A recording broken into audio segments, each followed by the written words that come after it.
सीता माता की नित्य नेम की कहानी। यह कहानी सीता माता कहती थी और श्री राम इसे सुना करते थे। एक दिन श्री राम भगवान को किसी काम के लिए बाहर जाना पड़ गया तो सीता माता कहने लगी कि हे भगवान, मेरा तो 12 वर्ष का नित्य नेम है, अब आप बाहर जाएंगे तो मैं अपनी कहानी किसे सुनाऊंगी। श्री राम ने कहा कि तुम कुएं की पाल पर जाकर बैठ जाना और वहाँ जो भी औरतें पानी भरने आएगी उन्हें अपनी कहानी सुना देना। सीता माता कुएं की पाल पर जाकर बैठ जाती है। एक स्त्री आई, उसने रेशम की जड़ी की साड़ी पहन रखी थी और सोने का घड़ा ले रखा था। सीता माता उसे देख कहती हैं कि बहन, मेरा 12 वर्ष का नित्य नेम सुन लो। पर वह स्त्री बोली कि मैं तुम्हारा नित्य नेम सुनूंगी तो मुझे घर जाने में देर हो जाएगी और मेरी सास मुझसे लड़ेगी। उसने कहानी नहीं सुनी और चली गई। उसकी रेशम की जड़ी की साड़ी फट गई, सोने का घड़ा मिट्टी में बदल गया। सास ने देखा तो पूछा कि ये किसका दोष अपने सिर लेकर आ गई।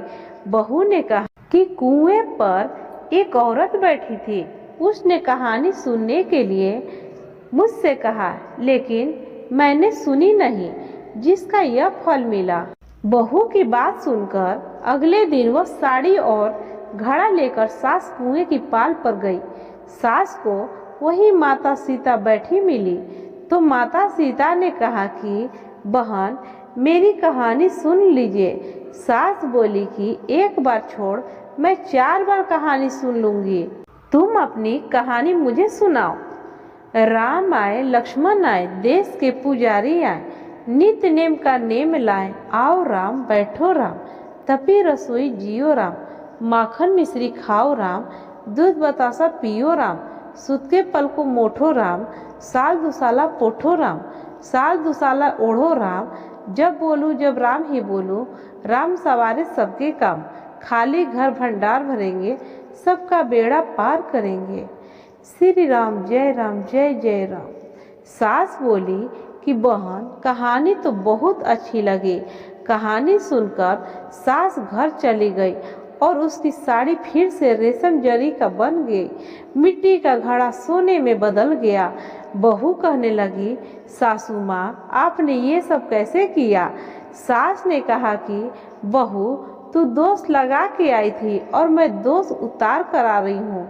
बहू ने फिर पूछा कि वह कुएं वाली स्त्री कौन है। सास बोली कि वो सीता माता हैं। वे पुराने से नया कर देती है, खाली घर में भंडार भर देती है। वह लक्ष्मी जी का वास घर में कर देती है। आदमी की जो भी इच्छा हो उसे पूरा कर देती है। बहू बोली कि ऐसी कहानी मुझे भी सुना दो।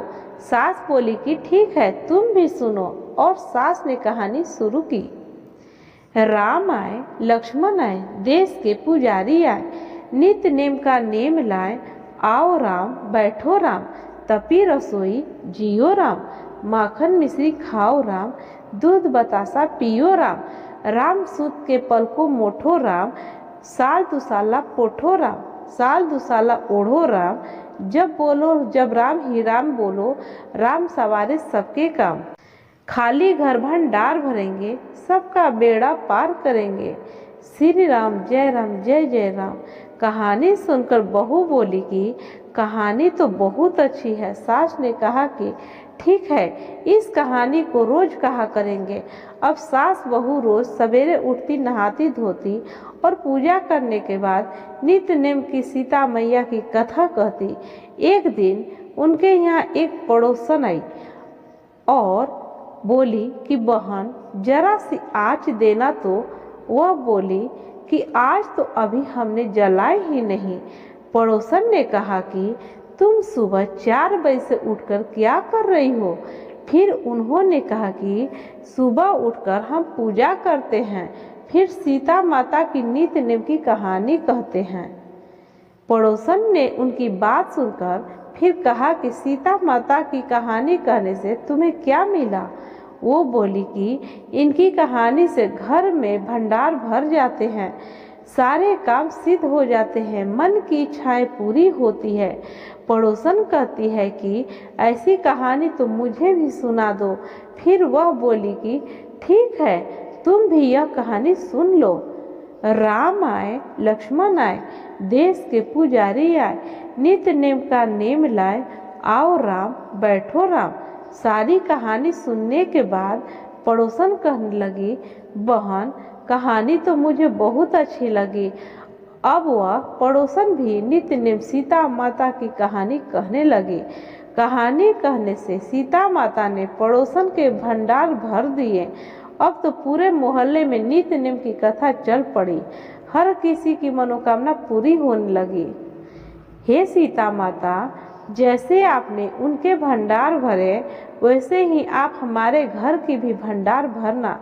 कहानी सुनने वाले के और कहानी कहने वाले के भी भंडार हमेशा भरे रखना।